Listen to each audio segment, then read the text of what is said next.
1952 онд Ховд аймгийн зэрэг сум төрсөн. Зурман гэдэг хүний 5 дугаар хүү болоод эдгээр доолуулаа л та.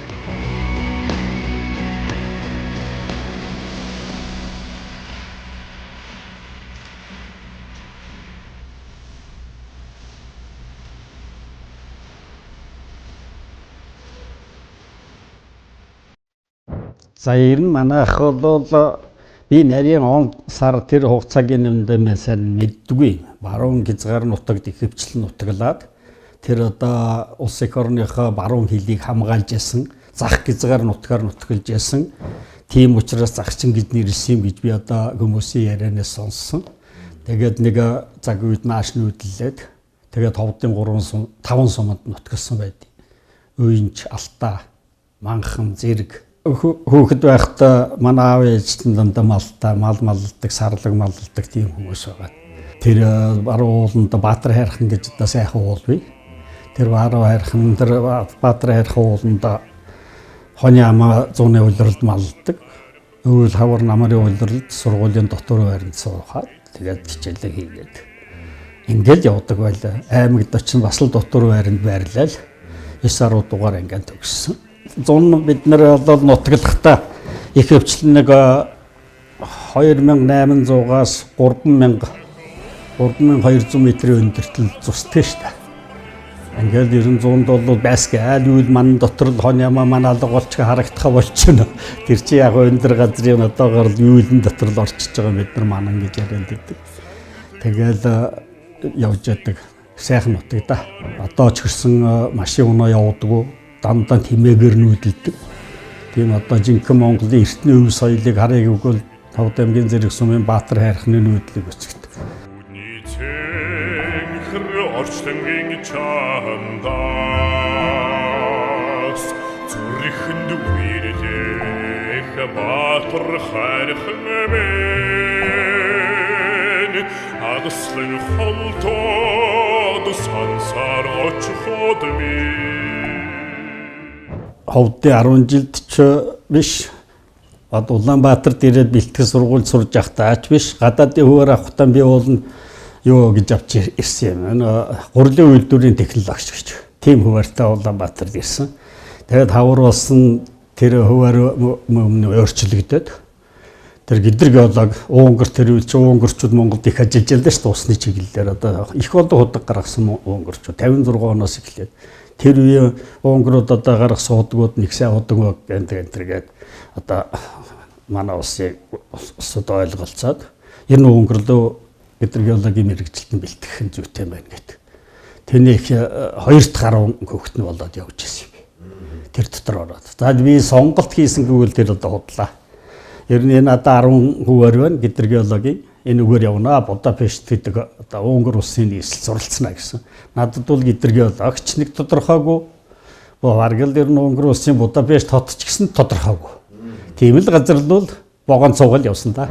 За тэгээд Будапештт яг бид нэг шөнө очиод тэгээд Ливчсэдийн яамнаас хүн тосч аваад тэгээд тентхийн гадаадын оюутнуудын бэлтгэл сургууль гэж байдیں۔ Дээд сургууль.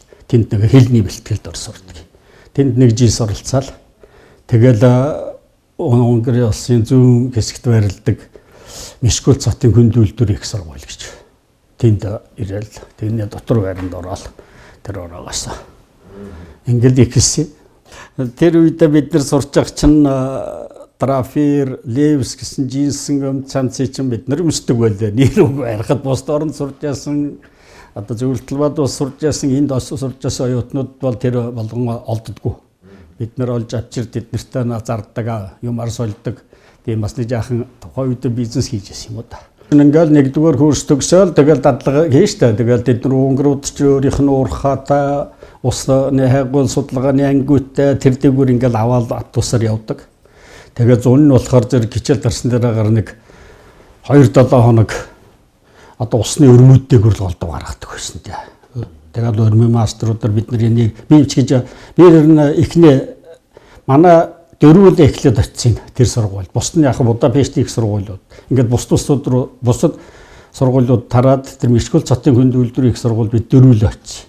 Тэр дөрвөөс би чи 2 дугаар ангиас нь яхан тасарсан ухаантай. Нөгөө 3 маань янз бүрийн шалтгаанаар ягаа оцроод Тэгээ би ганцаараа чахуул эхний тэр сургуульд Монгол оюутан гэж ингэж явж байсан байхгүй. Унгарын уурхаачдын өөрийн мэдчилгээтэй. Өөр бус улсууд нь бол өглөө ороо минь сайн байна уу гэдэгт төстэй өгнөдөр явна. А уурхаачд геологчд улсууд бол одоо юу саранчэд гэсэн үг бий. Тэ тэр бол одоо азтай байгаарай л гэсэн үг. Тэр дээрвээ уурхаачд ч дандаа нэг гараар ч юм уу одоо техник юм багваас нь дандаа ил уурхаа бараг байхгүй нэвтрэлтийн уурхаанууд, гүний малталтууд тэнүүрэл ордог өглөө уурхаачин хүн тэгэл ороо тэгэл нүрстэй харан хүн гарч ирнэ штэ. Тэгтээ наруу нэгэн элдүү нэгэн ослоорт битгий ороосоо гэсэндэл тэгж өрөөгөл оруулдаг. Гараад ирэхээр мань өрөөгөл мэдлдэг.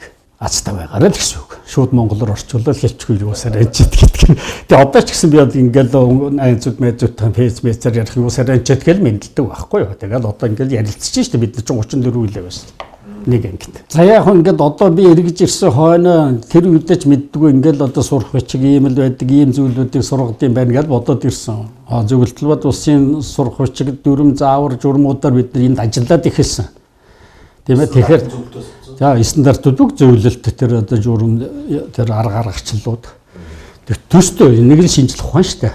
Одоо ингээл усны газрын дорх усны динамик, гидродинамикийн төрөлбөрийн тооцоонууд тэр хуулийн бүгд л ижлэх. Зөвхөн одоо боддог томьёонууд нь зарим юмдаар зөрнө. Тэгтээ үндсэн сүр нь бол ижлэх. Би бол энэ хоёрын хооронд Унгар арай ашиглалт талдаа их сайн юм уу гэж. Усныхаа ашиглалт. Зөвлөлтөлбод улсын тэр сургуулийн хөтөлбөр тэр арга гаргачил бол одоо шинжлэх ухаан тэр онгол талаасаа илүү сайн ч юм шиг. Магадгүй бид нар хөвчлэн тэнүүгээрнээс хожимл одоо энд ирэхээр ажиллаад тооцоогоо хийгээд явдаг байсан л дээ. Тийм л юм шиг байгаа юм биш. Тэр бол тэнд одоо тэр нь тийм юм гэхийг одоо сайн гэлд мэдхгүй. Надад ашигладаг миний номнууд одоо ингээд зарим нь тэнд байж лэн том орно. Элийн ч ингээд харахаар бүгд л хэрглэж болдог л. Бүгд л нэг асуудал шийддэг тийм л.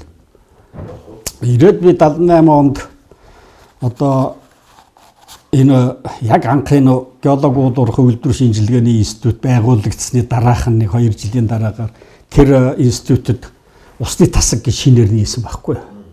Гидрогеологийн тасаг гэж. Энэ тасгийг тухайн үед Жаданба гэдэг Монголын алдартай гидрогеологч, эрдэмтэн доктор, профессор хүн байгаал байсан. Тэр хүн үүсгээд тэр институтын эрдэмтнэрийн бичгийн дарга байгаад яг нарийн ажил хийхэд бас цаг хугацаа тэнд болж өгөхгүй нэг хүн шинээр авна гэж яхад нь би орж ирж таарад. Тэгээд тэр хүн надыг аваад за чи энэ усны тасгийг хариуцаад өргөтгöd яваарай. Чамд төсөл батлуулж өгнө. Тийм ээ. Тийм одоо нэг эрдэм шинжилгээний ажилч нэг төслийг 5 жилээр баталж өгөөд тэрнийхэн дагуу бид нар ажилдаг. Тийм байхгүй юу? Тэгж би энэ геологууд урах үйлдвэр шинжилгээний институт гэж бом захиралтай тийм институт орж ирлээ. За хөрөөлөнд байж байхдаа бол Монгол орны говийн бүсэд тархсан газар доорх усны бүрэлдэхүүн бий болох ба тархан байрлах нөхцөлийг судалдаг тэр чиглэлээр эрдэм шинжилгээний ажил хийгээд явдаг байсан.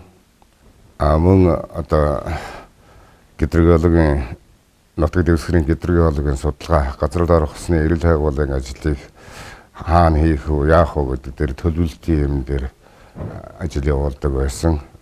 Тэр үеэс бол одоо бид хоёр би өөрөө гидрогеологч хүн нэг жилийн судалгааны улсад учраас тэгээд найз бас нас ойролцоо улсад үерхэж эхэлсэн. Тэрнээс хойш 40-50 жил болчихжээ. Асар олон жил одоо хөдөө талбайд ажиллаж туршлага хөрөнгөлүүлсэн тийм хүн гэж хэлнэ.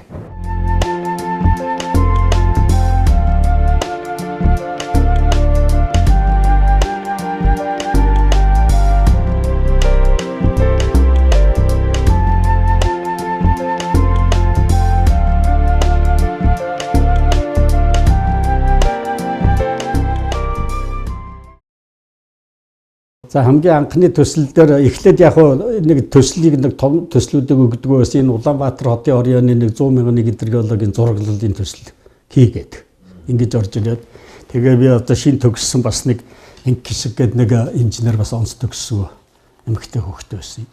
Тэр үеэр одоо аваад энэ төслийг Улаанбаатар хотын геологи удирдах газар гэдгийг өрмийнхантай, инженерүүдтэй тэр үеийн инженерүүд одоо лавга доктор байна, боржлон доктор байна.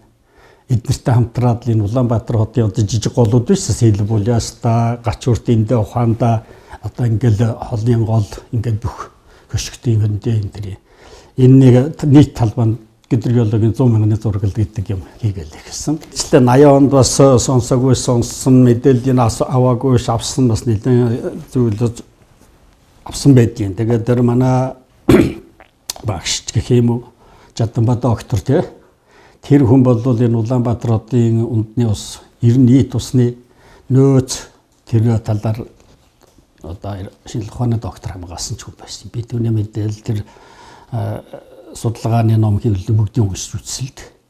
За яг өөрөө бас зарим нэг юмд бас гидрогеолог хүч сонсоод явуулгүй. Яг хөө таны цаас дөрөв ярьдаг мянган сүрлийн сангийн хэмжээнд энэ доод их усүрийн нөөцийг баталгаажуулаад одоо зингэгшүүлээд тэгээд умдны усны зөрүүлж ашиглах энэ ажилтнууд явагч юм л да. Энэ бол сүүлд 1500 литр секунд орчим нөөцөөр нэмэгдсэн гэж сонссон. Тэгээд бүр нэг нарийн сайн би мэдэхгүй. Хуучин их усүр нь бол нэг 250 мянган метр куб хоног усны хэмжээ бараг 3000 литр секунд орчим ч гэдэг юм уу. Ийм нөөцтэй. Одоогоор энэ хэрэглээд байгаа энэ хэрэгцээ бол сүүлийн жилүүд л энэ орон сууцны хорооллууд эдгээр баригдаад асрик хэрэглээ нэмэгдэж байгаа. Уул нь бол нэг өдөрт нэг 150 мянган куб метр ус юм уу тэгэл хэрэглэдэг байсан би тэр тооцоонуудыг мэдчихэ. Одоо бол нэг 200 мянга хүрч явах шиг байна. Гэхдээ яг манай энэ Улаанбаатар хотын энэ 5-6 их усүр байдیں۔ Тэн дээр нь одоо нийлээд нэг 200 гаруй одоо 300 тутагтай. Тэр удгуудаас нь ингээд ундныхаа ус, үйлдвэрийнхаа уснуудыг аваад. За энэ ус Улаанбаатар хотын усны нэг онцлог нь бол ингээд нэг дижигдэх жилийн зуны улиралд дижигчдэг. Туулгын усаар дижигчдэг. Өвөл нь бол одоо туулгол ингээд яроолдог хүртэл хөлдөж шүү дээ.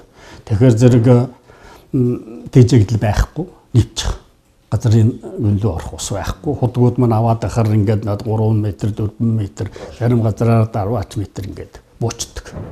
Тэгэхээр ингээд хавар хатцсан юм шиг харагдаад мөс юм хайлцгаар энэ туулгол алга болчихлоо одоо энэ Улаанбаатарын ус хөрхөө боллоо гэдэг одоо энгийн хүмүүс тэгж ойлгож байгаа юм. Тэгжэтэл туулгол одоо 5 сарын дундаас ороод ирнэ шүү дээ. Тэгэхээр зэрэг тэр дөрөө тэр үхэнд маш хурдан хугацаанд энэ чинь 30-40 гаруй цоног ажиглаа байж шүү дээ. Төвшний өөрчлөлтийг хийнаад өвөл буурч хавар туулгол ирэхээр тэр талаас эргэж байна гэдэг. Ингээд дахиад хэрэгчд юм зунд асуудал байхгүй. Нөгөө голчин байнга нэвчээд тодгууд руугаа ороод уусна. Одоо энэ бол бас нэг их туул их хэмжээгээр хэрэглэн одоо энэ доор ингээд 100,500 литр секундээр өслөөч гэсэн хэрэглээ улам ихсэж байгаа. Ер нь бол ирээдүйд эрт ороо хэдэн нэгэн цагт миний бодлоор шүү дээ. Энэ дээр тэрэлж одоо туулгол их ба шүү дээ. Энэ хавьд одоо нэг далан бариад усныхаа нөөцийг бадрахынхаа усны нөөцийг хөрөмтлүүлээд ав. Тэгээд тэр хөрөмтлөөс сайхан цэвэрлээд тэгээд аваад хэрэглүүл бас тэг чавны маргааш дуусчихгүй. Тэр шилжилтийн үе гэж ярьж штэ 90 оноос. 90 оноос одоо зах зээлийн эдийн засаг шилжчихээд төлөвлөгөөт эдийн засгаас зах зээлийн эдийн засаг шилжсэн. Тэгэхэд одоо манай бүх орон даяар хүндрэлээ штэ эдийн засаг санхүү тэр одоо гадаад дотоод тусламжууд тасалдаад тэр үеэс эхлээд манай гидрогеологууд маань бас л адилхан бусдад салбаруудтай адилхан ажилгүй болсон. Ингээл би ер нь ганцхан 8 тэгэл хаашлал явж болохоор байна. Тэг явсан юм шүү дээ. Би ч гэсэн тэгэл гараад явсан. Өнгөрлөө. Тэгээ очиод тэнд би Унгарын хойд хэсгийн усан хангамжийн удирдах газар гэдэгт ажилд орлоо. Тэгээ бас усныхаа салбараар л ажилласан. Тийм. 98 онд тэгээд хурц ирээд юу яалаа л да. Тэр үе чинь бас уул уурхаа эхэлж ийлээ. Бас лиценз талбай аваад алтны шороордын хайгуул хийж үзлээ. Тэгээ бас тэн дээр тулгуурлаад нэг компани байгуулад одоо энэ Дународ компани чинь тэгж үүссэн компани баг. Тийм орд болсон. Тэр маань одоогийн Сэлэнгэ аймгийн хөдөр сумын нутаг шоргоолжин гол гэдэг газар л да. Бас л тайгийн өстө төв хэсэг. Тийшээгээ бол зөвхөн модны үйлдвэрийн өвөл машин явдаг бус юм хүрдэггүй нэг тийм газар агуул хийгээд нэг баг хэмжээний багахан тийм шороо ордолоод 2009 онд одоогийн бидний ярьдгаар урт нэртэй хууль гараад 2010 онд тагц. Тэр юу нэг олон уурхаан хамаг байсан байна. Тэр чи 200 гаруй уурхаан одоо ажлыг зогсоосон шүү дээ. Тий. Яг одоо сүүлд нэг 15 хонд дахиж олгосон тэр үед одоо бидний техникүүд дандаа Оросын хуучин техникүүд байсан. Тэр чинь тэгэл тэр 5 жилийн дотор бас янз бүрийн одоо доногдож байгаад хэрэгжилж болохгүй болол. Тэгээ эргээд орох боломжгүй болсон. Компани дараа усны эрэл хайгуул судалгааны ажлыг зөвшөөрөл аваад байгаль орчны яамнаас тэгээд эргээд би усанд орсон байхгүй усныхаа ажил. Гидрогеологчдын чинь энэ хойдлын ус ихтэй аймагуд байна шүү дээ баруун зүгийн. Энэ их тоодгүй шүү дээ. Захиалга махиалга ирэхгүй. Тэ бид нар ч одоо захиалгаар л ажиллана шүү дээ. Тэ.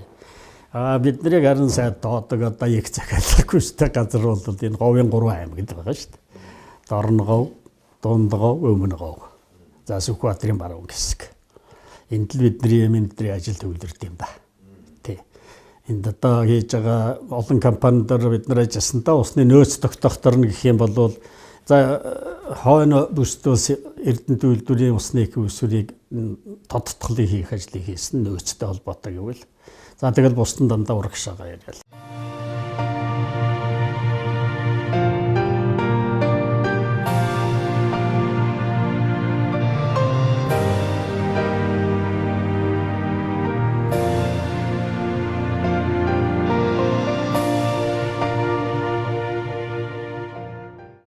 За би яг энд бол хондоо мэрэгжлийн тооцоо мооцоо яриад яах вэ зүгээр ерөнхийдөө бол энэ говийн бүсийн газрын доорх усны тархалт бол ингээд одоо жижиг артезим сав газруудад бас сайнуудад байж идэв. Одоо хүнээр ярил нэг жижиг аяхтай усын ширээн дээр тавьчихсан юм шиг өөр хоорондоо бас холбоо молбоо байдгүй.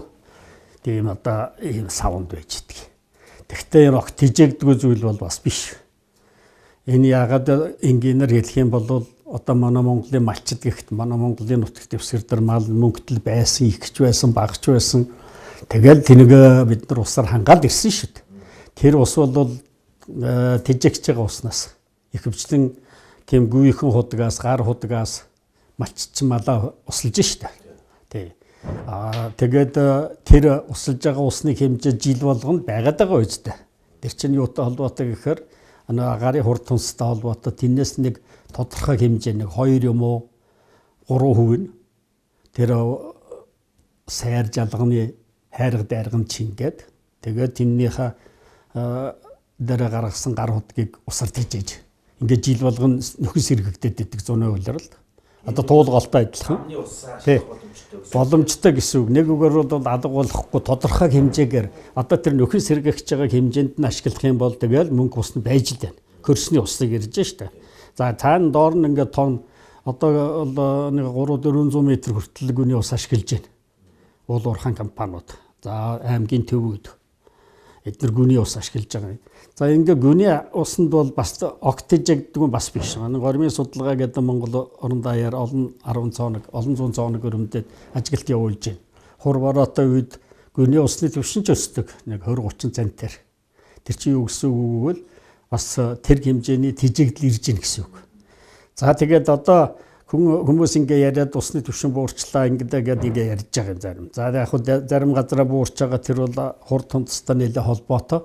Одоо малчтын гар хутгийн хөвд бол за бусад одоо том оюу толгойч гэдэг юм уу ухаан худагч гэдэг юм уу ингээд том их хэмжээгээр ус авж байгаа газар усны түвшин бол багаар явж байгаа доошоо. Тэнийг одоо тогтоох боломжгүй. Яагаад гэвэл тэр тижэгч байгаа хэмжээнээс авч байгаа хэмжээ их байхгүй юу?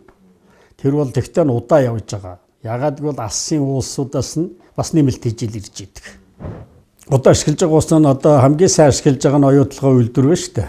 Бараг 95% нь хүртэл эргүүлээд ашиглаж байгаа. Тэр одоо уужиж байгаа одоо бид нар яхаар ярьдвал одоо онойл халуун усны ус гэд байна шүү дээ. Ингээд тэдний эргүүлээд нэг үйлдвэрийн ус болгоо цэвэрлүүлээд ундандаа биш ч гэсэн ингээд давхцуулж ашиглаад байгаа. Одоо Улаанбаатар ч гэсэн ингээд ашиглаж эхлэх гэдэг том төсөл мянган сүрлийн сангийн хэмжээнд гатын зээл тусламжаар гэдээ ярьж шít. Одоо ер нь тэн рүүгээ л орно. Тэгэхгүй бол одоо байгаа тэр нөөцөө зүгээр ашиглаад урсгаж алдаад байх юм бол тэр миний ярьдгаар жилээс жилд нэг хэдэн сантиметрээр хэдэн метрээр буураад байна гэдэг чинь буураад байна. Хойд бүст бол энэ одоо Улаанбаатарын ханган бүст бол арай гайгүй 100 тижээгчдэг. Тижээгжил нь сайн тижээгдэл нь. Говийн бүст миний сая ярьдаг 100 мм дунд сунахад өнөө нэг 2 орчим нь газрын доорх усыг гүний усыг тижээж идэг. Энийг бол одоо Хятадын, Монголын, Орсын эрдэмтэд ингээд тооцоо гаргацсан байна. За манай Цэрэндэр доктор бол усны салбарын томоохон эрдэмтэн судлаач доктор ийм хүн байгаа. Цэрэндэр доктор бол олон 10 орд газрын усны нөөцийг одоо бодож Монгол орны усны нөөцийн нэгдсэн зөвлөөр хилцүүлэн батлуулж усны нөөцийг нэмэгдүүлэх их ажилд үнэтэй хөнөөр оруулсан ийм эрдэмтэн судлаач хүн. Түүнээс гадна Цэрэндэр доктор бол усны сайн менежер гэж ойлгож болно. Тухайлбал Монгол улсын хэмжээнд одоо өнөөдрийн байдлаар 21 сав газрын захиргаа үйл ажиллагаа явуулж байна. Тэр дундаас нь гал буш 7%-ийн сав газрын захиргааны усны нөөцийн нэгдсэн менежментийн төлөвлөгөө хийснээр бас их үр дүнтэй болсон. За энэ бүхнийг дүгнээд хэлэх юм бол Цэрэндэр доктор бол усны салбарын томоохон эрдэмтэн судлаач, доктор, усны сайн менежер, мөн сайн тамирчин, спортын мастер хүн гэж хэлмээр байна. За ер нь одоо бидний зургал ингээд өмнө говьд, орон говьд Сүхбаатарыг ерөнхийдөө бүрхэж байгаа. Бүрхээд байна. Энэ хийсэн ажлын үр дүнгээс харахад энэ говийн бүсийн газрын доорх усны одоо тэнд ажил үйлчилгээ явуулж байгаа уулуурхан том компаниуд байна шүү дээ. Өөрийнхөө хэрэгцээг олоогүй компани өнөөдөр нэг ч байхгүй. Олдоод байгаа. Тэгэхээр юм байхгүй ш байгаа үз. Маш сайхан том бассейнуудтай Монгол ус. Галбын гов гэж байна, Өөшийн гов гэж байна, Долоодын гов гэж байна. Энэ зураг руу ингээд харсан бол одоо яг тэр сайхан ногоон өнгөтэйт нүчин том артезийн бассейнууд л дээ. Энэнд бол усны нөөцүүд илрээд том үйлдвэрүүд тэнд байгуулагдаад за зарим үйлдвэр 80 км-аас усаад очиж байна. За зарим нь хажуугаад өөрх нэг 10-15-аас авч явах жишээтэй. Зарим нь 60-аас авч явах жишээтэй. Ингээд аажимдаа гүн рүүгээ ч яваад байна. Авах газар нь чолдоод байгаа юм. Тэ. Тэгээд ерөнхийдөө бол бидний одоо сая зурглалын ажлын үр дүнд газрын доорх усны хөрөмтлөл байх магадлалтай талбайг нэг илрүүлдэг байхгүй юу? Ер нь эцсийн зорилго нь тэр юм шүү дээ. Тэгээд тэр талбайнуудыг бол бид нэр ингээд олон аргачлалаар тогтооно л да. Тэгэд бас байна. Бас юугаа дуусчихааргүй, бас судлагдаагүй газрын доорх усны эрэл хайгуулын цооног өрөмдөгдөөгүй устай байж болох магадлалтай гидрологийн бус дараагаар тооцоход бол тийм талбайнууд байна. 2009-10 оны алдаас эхэлж ашигт нутгийн газар геолог уулуурхай яамны төлөвлөгөөнд ороод гидрологийн 200 мянган зурглалын ажил явуулж эхэлсэн. Энэ төсөл дээр бол Цэрэндэрч одоо тэр 2010 оноос хойш одоо хүртэл ажиллаж байна. Одоо өмнө говийн авахуулаад Дорн говь, Сүхбаатар, Доронт хүртэл энэ Монгол орны говийн бүсэд гидрологийн зурглалын ажлыг хийгээд явж байгаа хүн. Энэ хэмжээгээр мань хүн бол бас Монгол орны нутаг дэвсгэрийн гидрологийн судалгаанд өөрийн одоо бас хэмжээний дөрвтэй хувь нэмрээ оруулж байгаа гэж бид бол үздэг. Одоо ч үргэлжлээд бас Сүхбаатарын нөхдөд хаана бас зурглалын ажиллаараа явж байгаа гэж дуулсан.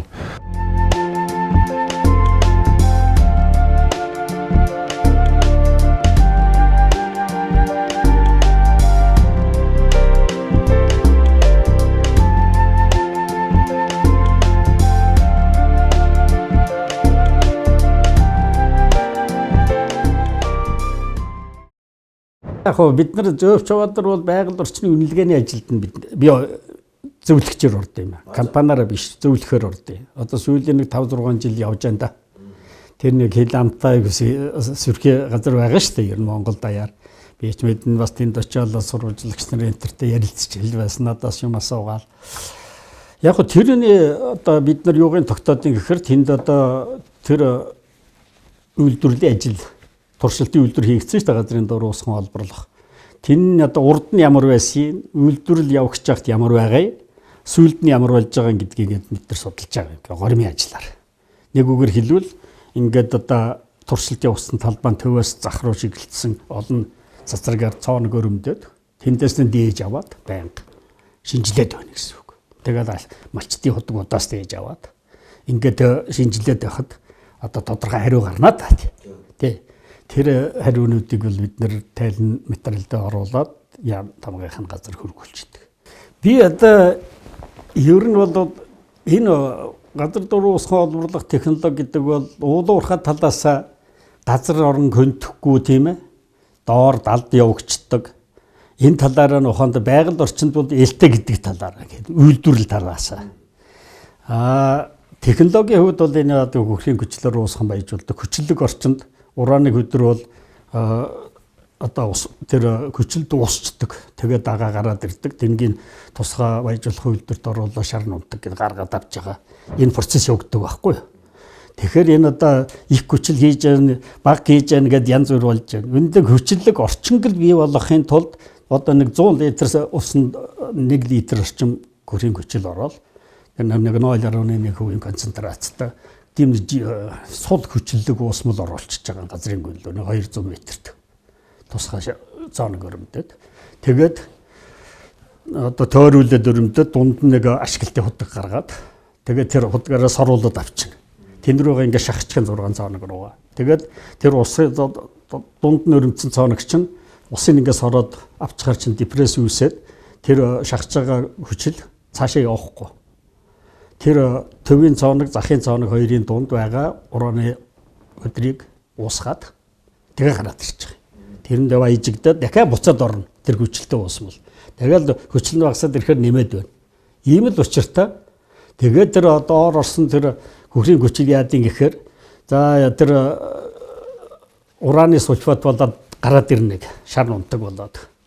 Үлдсэн нь болохоор зэрэг тэнд доор газар дор байгаа кальцтай нэгдэж ч юм одоо монголчууд ярьдаг гипслтэй гипс чинь одоо юу гэдэг вүлээ одоо хөл гарч яхад гипсчлээд гэж ярьдаг шүү дээ. Тэр олоо тэгээд өөр төрөлд шилжээл. Тэгээд ингээл айгал орчинд бол нэг тийм хор хөнөөлгүй. Олон нийтийн гэж би. асуудал юм. Тий одоо олон нийтийн өрөөл энэ асуудлыг юм юутай ярьж байгаа шүү дээ асуудлыг. Одоо ингээд хэдэн сая тонн хөрхийн хүчил шахаад одоо хэвлэрүү шахлаач гэх шишээтэй. Ингээд бидний ингээд дээжилт хийгээд байгаа сая би ямар нэг цацраг хэлбэрээр дээжилт хийж байгаа гэж байгаа шүү дээ. Тэрэндээс нь ингээд судалгаа хийгээд байна тэр чинь өөрсдөө ч хийж байгаа тэр Бадрах энержи компани. Тэгээд бид нар тэнгийн хянах журмаа дээжилт хийдэг байхгүй юу? Тэр байнга хийгээд одоо мөнгө төгрөг тийм гүнгүч алгагүй шүү дээ. Тэнтэн ингээ харьцуулсан бидний харьцуултаар бол тэдний хийж байгаа дээжилтүүдтэй тохирч л идэв. Ер нь бол бид нар бол энэ худгаас авна гэдэг ингээ шууд тэднээс хамааралгүйгээр дээжилтээ хийгээл. Тэгээд туршаад үцхээр одоо ингээд орсон хөрхийн хүчлийн хэмжээ, ураны хэмжээ нь багасж байгаа байхгүй юу? Хөрхийн хүчил эхлээд өндөр байна. Тэгээд нэг 2 сарын дараа буурна. Тэгээд газрын хүчлэг хэмжээ дахиад хэмийн байдал руу ингээд аажмаар шилжиж байгаа юм. За манайх одоогоор нэг төмөр замын чиглэл хамтарч ажилласан энэ Mongolian Translation гэдэг цагаан цавын газрын дорх усны орддороос урагшаага ханги мандлын бомбт байна. Тэр 256 орчим километр төмөр зам барьсан.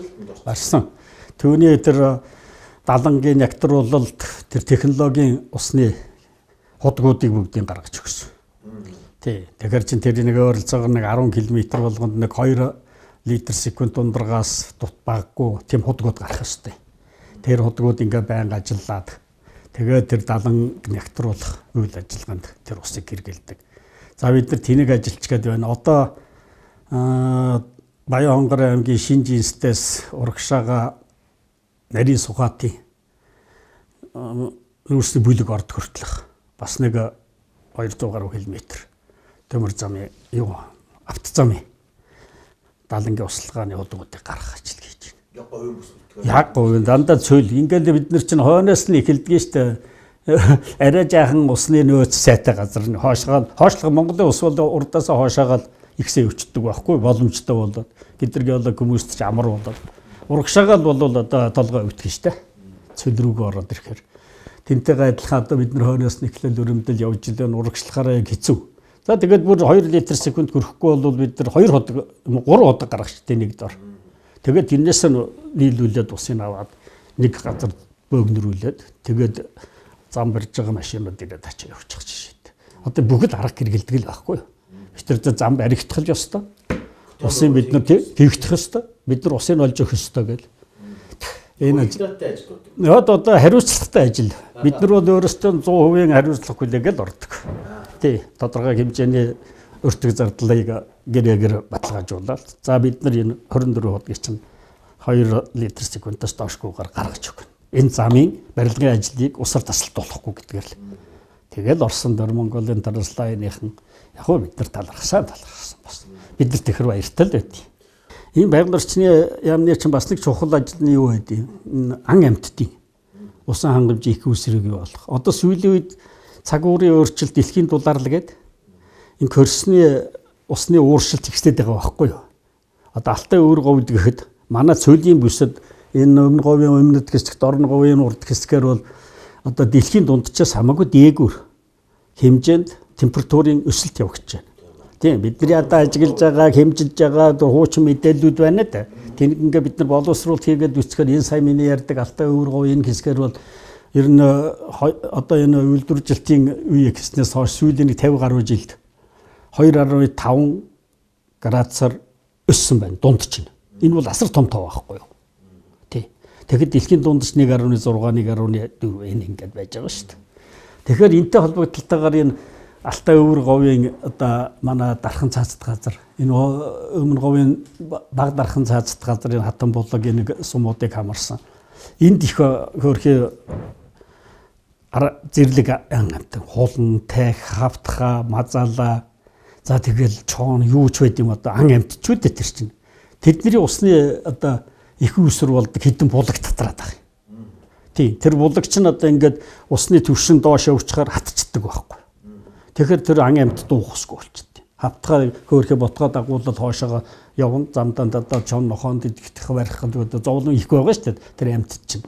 Тэнгийн чинь харгалж үзээд одоо энэ байгаль орчны яамнаас их хэхэн арга хэмжээ аваад бид нар тэнд нас оролцсон. Осоо төсөөл хөтөлбөр батлаад нэлээд олон худаг түүнээс гадна зөвхөн байгаль орчны яамч биш томоохон уулын үйлдвэрүүд бас биднээр уулаг тогтчуулах тэр ан амьтны усан хангамжийг тий нийгмийн хариуцлагын хүрээнд түүнээс гадна дүүцүүдэд хамгаалах гэж бас нэг хариуцлагатай байдیں۔ Тэр өөрийнх нь орон нутагт ан амьтан байхгүй бол өөр орон нутагт байгаа ан амьтад усаар дутагдвал тэнд нь худаг ус гаргаж өг гэж. Тийм чиглэлээр одоо Баян айраг мэтийн том компаниуд бас хийлгэдэг бид нэр. Тэгэхээр бид нар булаг тогтчуулнаа.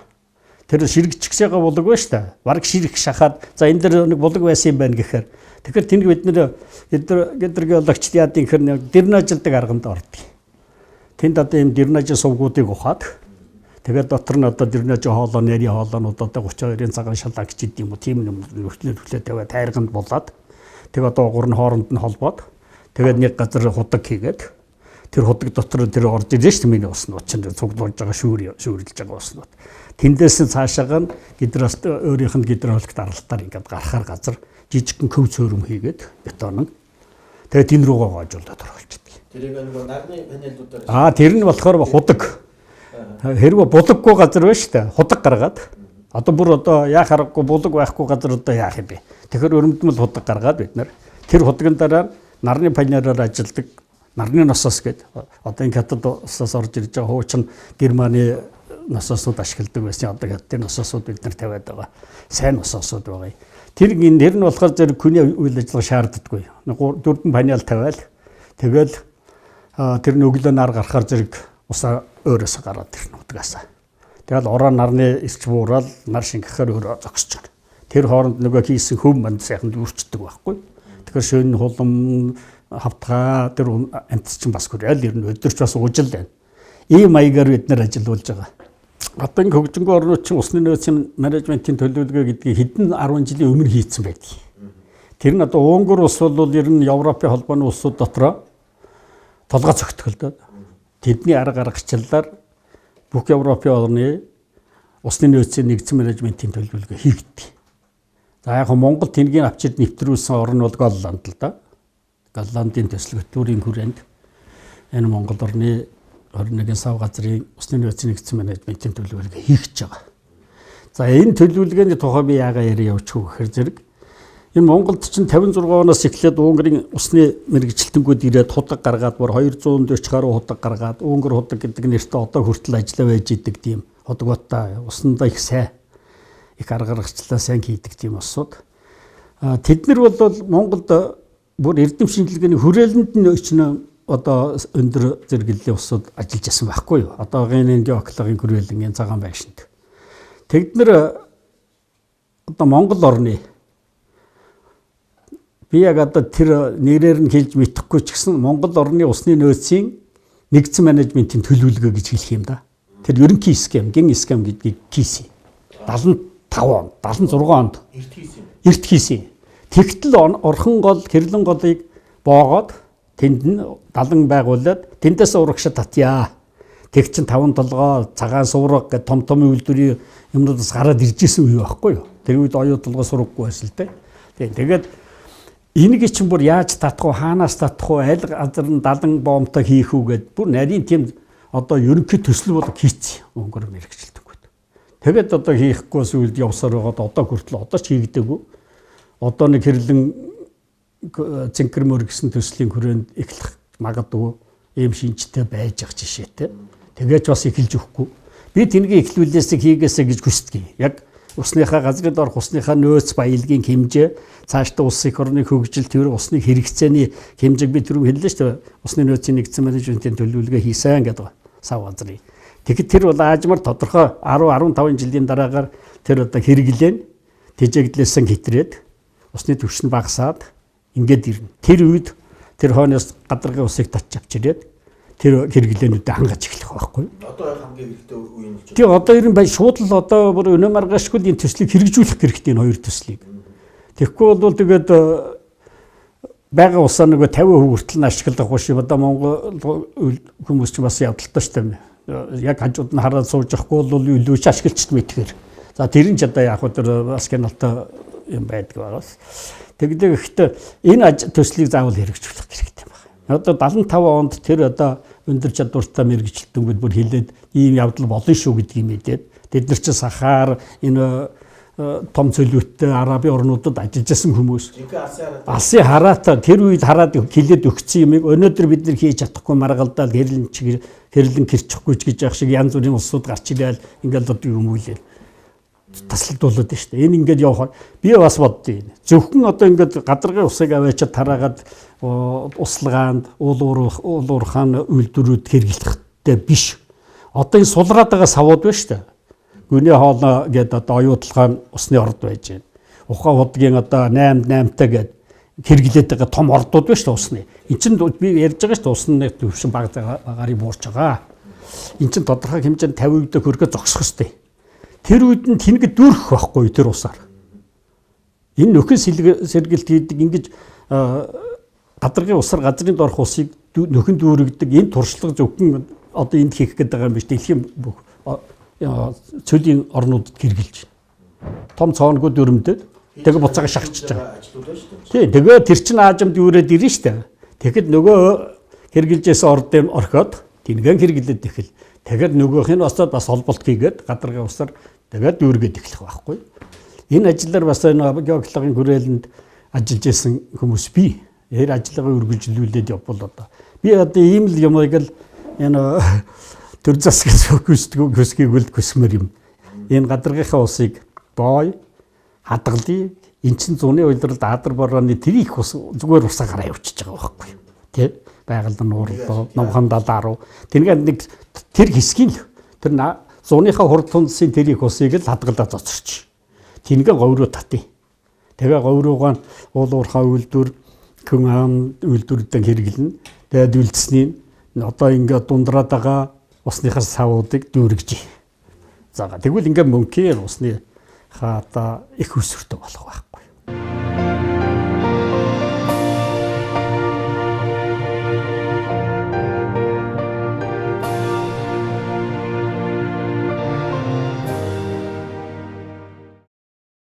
Би нэг хэсэг ман жоншны кристалл ингэж их цуглуулдаг байсан.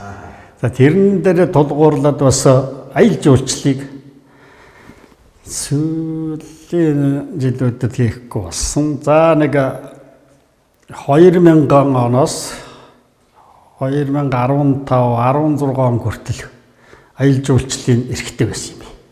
Ан олзуур, ан агнуулах эрхтэй, аялал жуулчлалын эрхтэй.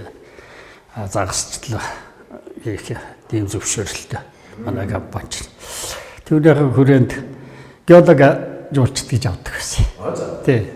Бас Германд, Австрид, Унгарчууд байдаг байхгүй юу? Нутагчаас үүссэн унгар хэлтэй. Би дандаа унгар хэлтэй хүмүүсийг бүр зарлахтаа. Энд байнга нөгөөхийн төлөө ажилддаг бол доо би зүгээр жилд нэг 2 баг юм уу тийм л хэмжээнд авдаг. Өөрөө сонирхоод тийм ээ тэр улсууд өөрөө бас хүсэлт явуулаад ихлэд явсан хүн дараачих нь хүнд хэлдэг тэр нь гуйдаг байхгүй юу? За гуйхаж гэж юу ах уу надад санд болгодъё. Тэгэхээр зэрэг би тэгвэл нэг жилийн 2 групп авъя гэдэг. Тэг авдаг байсан. Тэгэл тэнгээ аваад 0 говьрыг л явна да. Тийм Монголын ч маань энэ жоншны уурханууд ч дандаа говьар байдаг шүү дээ 90 дийлэг нь урд руу. Тэр бүс нутагт. Тэгэл тэд нарыг дагуулаад өөрөө машин хэрэгтэй 66 мургаагаар их сүртэй явна. Оо тэр чинь одоо тий бас манай машин суучвал татаад гаргачих нь хэлсэн. Тэр 66 та автобустай. Тий манай тийм байсан. Тэгээ сүулдэ яг бассан. Тэд нарыг ингээд дагуулад яваад ман төлгөн. Нэг 10 гэдүүлэн заримдаа мөр 16 дулаан хүнтэй багш ирж ирсэн. Тий тэгээд тэд нарыг би өөрийнхөө хэлтэй болохоор зэрэг яриад явчих шууд. Тэгээд өөрөө бас нэг өвчин геологийн салбарт ажиллаж байсан гэдэг байгаа шүү дээ. Бас тийм чи юм наалд нь хаана ман байдгүй хаана жоншны уурхаа гоё өнгөтэй жонштой отвал энэ хаягдлаа уалга байдгүй тэр бүгдийг мэдж байгаа байхгүй бас гэрдээ. Тэгээ усны хайгуул гэж явах бас тэр дэгүүрээ явдаг юм цуглуулна гэж штэ би чинь бас чулуу цуглуулдаг. Тэгээд тэргээ ашиглаад тэгээд нэг юм төр айл хийчихдэг байсан жуулчтай. Тэгээд эднэртэй ман юм төлгээд аваад за зарим нь огтод тийм геологийн чухлангуул усууд ирд юм л да найзыгаа дагаал Монголд очие явъя аялье гэл тэд нар өөрхий зайлуул ингээл нэг 20 чулуунууд авчирал миний урдууд аваалч. Тэгээд аль нь сайн үл гэхээр ингээл харж байгаа л би ялгаж өгдөг байхгүй энэ сайн энэ биш байна энэ ингээд бид нар жуулчтай нэлээд явсан. Будапешт хотын дарга Демскэг Абр гэдэг Монголд аль биесны ээлжлэл хийсэн. 4-5 жилийн өмнө. Зэрэг сум алдар хайрхаа уулны дээр салаас их гэж байдیں۔ Тэр их олон жижиг голуудын ихтэрт мөнгө цастай уулын ёроолоор хормоогоор мөнгө цасны ёроол хормоогоор оруулаад нэг 5 хоног аялал хийлгэсэн. Их баярлсан одоо хүртэл тэндээ талархснаа тийх гоё байснаа ийм аялал дээрээс орж байгаа хүн байна гэж одоо ярьдаг байхгүй юу. За би ер нь Унгарт очиод 73 онд очиод бэлтгэлтэйгээ 72 онд очсон юм байна би. Тэгтэл одоо анхудаа хөлбөмбөгийн талбайг тэнд хараад жоохон одоо оюутан сурагч шүү дээ. Көдөгөөдөөс ирсэн тийм байхгүй ч зэрэгт чинь. Тэгээд л талбаандар гараад тэгэл тэр талбаанаас салхаа болоод ерөөсөө одоо хүртэл хөлбөмбөгтөл зүгддэг байхгүй. Тий. За тэгэл миний одоо энд ажиллаж байхдаа ч гэсэн байнга зав чөлөөл гаруул институт ажиллахаар чинь бас байнга их хөдөө яваад байхгүй. Тэгээд энд байгаа үед дандаа л энэ хоон талбайдар 3 дугаар хорооллын хөлбөмбөгийн талбайдар л байж идэг. Би бол нэг 2 газар л зонхлон тоглосон да. Замчиндар нэлээд тоглолоо. Алдар нийгэмлэгт нэлээд дагаал. Тэ. Одоо бол би алдар нийгэмлэг дээр өнөөдөр нодлон бод залын улсын аваргаар хүртэл ороод манай баг алтан медаль авчил өргөсөн. За тэгээ эрдэмтэн судлаач усны сайн менежерс гадна би хувь хүнийхний хувьд бол үнэхээр тамирчин хүн, спорт хүн гэдгийг бас хэлмээр байгаа. За Викториад 1990 оны сүүлээс эхэлж тухайн үеийн актерийн хоёрын замчин нийгмийн талбайд хөлбөмбөг тоглож ингэж танилцж байсан. За сүүлийн жилүүдэд тэрэн дээр захтаа бас нэг баг тоглож Ахмадын улсын аваргаас алт мөнгө хүрэл олон медаль авч ирсэн ийм сайхан дурсамжууд бий. Тэгээд Монголын хөлбөмбөгийн холбооноос тэрэн дээр захын одоо гаргасан амжилтыг үнж хөлбөмбөгийн спортын мастер гэсэн одоо цол зэрэг олгосон нь бол үнэхээр бас сайн тамирчин гэдгийг харуулж байгаа. Хөлбөмбөг гэдэг чинь дундын спорт. Одоо 11 хүн тоглож байгаа чинь нэг л муу авил бусдад нь нөлөөлчдөг. Тэгэхээр адилхан хүч гаргадаг, сэтгэл гаргадаг, тэнд тэгдэг спорт учраас их сайхан нийтч найзууд олонтой гоё шүү дээ. Тэгээд бас боломжтой. Би тэгээ боддоо ажил маань сонирхолтой. Хобби маань сонирхолтой. Бас дундуур нь элдв хангам хийч нь бас аялж уулчин загас юу эсвэл үүд. Тиймэрхүү юм хийгээд Өөрөөр амьдарч явах хүн юм байна. тэгээ би өөрийгөө болгоод явчихлаа гэх юм уу да. Өөрийнхөө гоё доо. За бидний хар бид нар зургал хийгээд ийм нөөцтэй газрууд нөөц биш л дээ. Газрын доорх усны хөрөмтлөл байх магадaltaй газрууд байна. Энэ төргээд олон газар тэмдэглэжсэн байгаа гэдэг байгаа шүү дээ зургалын. Тэр дээгүүрээ одоо гидрогеологийн эрэл хайгуулын ажил явуулмаар байна. Одоо тэргээ баталгаажуулах хэрэгтэй байхгүй юу? Тэгээд надад юу байна? Миний карманд одоо юу байна гэдэг юмтай болж авах хэрэгтэй байна. Биш тэр одоо нэг уул уурхайн компани захиалгаар нэг сумын төв одоо ингээ усгүй боллоо сандчаал нэг хэдхэн төгрөг батлаад тэнд нь ажил хийлгээл нөөц дотоогоо жоохон нөөц. Ингээд яахгүй бүр одоо нэлээд зардал мөнгө гаргаад тэгээд одоо энэ зургалын ажлын үед тогтоогчод байгаа гэдэг юм уу? Энэ талбаануудаар гидрогеологийн өрөмтлөг хайгуулын ажлыг хийгээд нөөцөө тогтоогоод баталгаажуулаа явуулж ямаар. Нэгэн бодлого хэрэгтэй. Тий одоо нэгдсэн бодлого иймийтэй болмоор. Яг вэ би одоо тэр 85 онд нэг анхны прогнозын зураг зурсан гэдэг байгаа шүү дээ. Тэр эрдэмшилгээр төслийн хүрээнд. Түүний хүрээнд одоо сая миний ярьсан тэр баян хонгорын экспедиц, төвийн геологийн экспедиц эднэр бол нэгдсэн төлөвлөгөө гаргаад тэр талбаануудыг хайгуул хийсэн. Нэг хэсэгт нь. Тэгтэл одоо яг хуу 87 оноос л хийсэн да. 87, 88, 89 цөөхөн гээл тэгэл нөгөө шилжилт болоод мөнгө төгрөггүй болоод бус орон зогссон. Ингээ хэдхэн жилийн дотор бас баггүй 100 тонны ордыг тэрэн дээр олсон. Тэр газруудаар. За олдоогүй ганц 2 газар ч бий. Миний заасан одоо тэр газруудаас. Тэрг ингээд бид нар олдсон олон гэдгээр би бас кап авдаг байхгүй юу. Энэ мэрэгжилдээ би эхлээд яг учрыг олдгоо явсан гэдгийг нэг ярьсан да тийм ээ. Тэгээ яваандаа одоо бүр тэр дундаа сүүлийн 20 жил бол юм мэрэгжилтэнд илүү дуртай болоод байна.